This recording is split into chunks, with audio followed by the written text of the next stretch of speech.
Hey everyone, Kyle Goeth here from GoatFilmReviews.com and the Goat Film Reviews YouTube channel, and I have a quick reaction to Antlers, the new film from Scott Cooper. This is produced by Guillermo del Toro.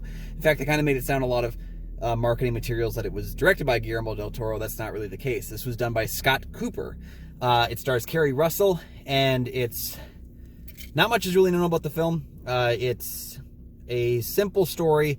A woman who is teaching at a school in Oregon discovers that there is a young child who has a dark secret. Something is living in his house that's not quite human.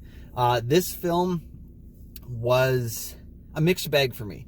I'm going to stay mostly on the positive for it because I do think that this is a winning combination, but there's just some things about it that didn't work as well for me as I had hoped. First of all, I love the creature effects, the special effects that are on display here. Very creepy, very unnerving stuff.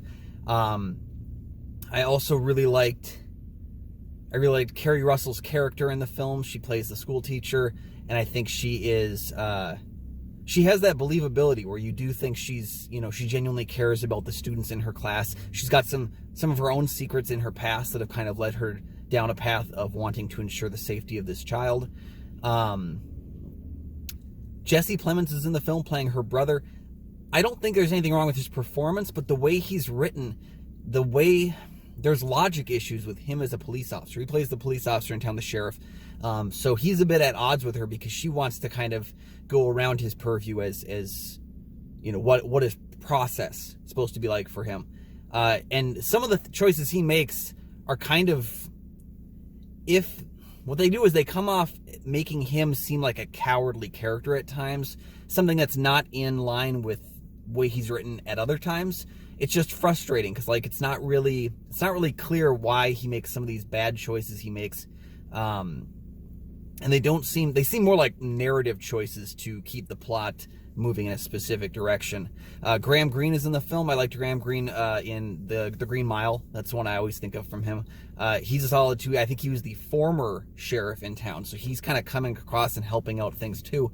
There's plot conveniences.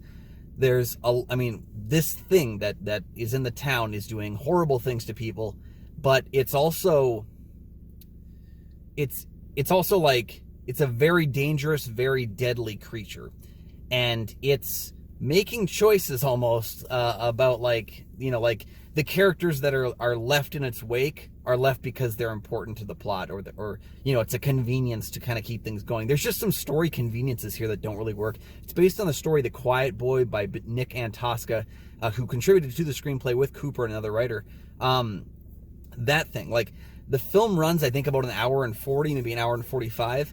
It could have been 80 minutes. This could have been a cruising movie. And had it been a cruising movie, some of those plot contrivances might not have felt like contrivances, but they were because the film ran on, I think, a little bit too long than it needs to be. I harp on that a lot, guys. This movie did not need to be an hour 45 minutes. If it had been 80, 85 and just ran to the finish line, that would have been a fierce, angry movie, because this movie has some dark material that I think works pretty well, but I just wish we had less time to go in our heads and play around with what's happening here. I wish the movie just ran.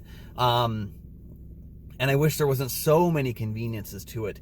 But overall, I did like the movie. I have to end with saying I did like this movie. I just wish I liked it more, because if you know me, if you know my background into what I like in creature features, there is a creature design and of this film that I don't know if I've ever seen put to film in the way that this one was.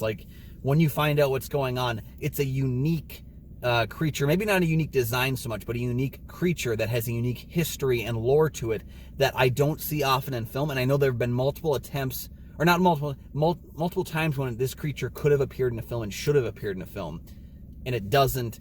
But this is one of the first times I remember seeing it in a movie, and it works really well. I just wish there wasn't so many plot issues that were kind of in the way. But overall, I did like the movie. I'm going to have to sit on this one for a while before I get a review out for it. But you can check out all my film reviews at GoatFilmReviews.com. While you're there, don't forget to like this video, subscribe for more. It helps me out, it helps you out, so why not have us both win right there.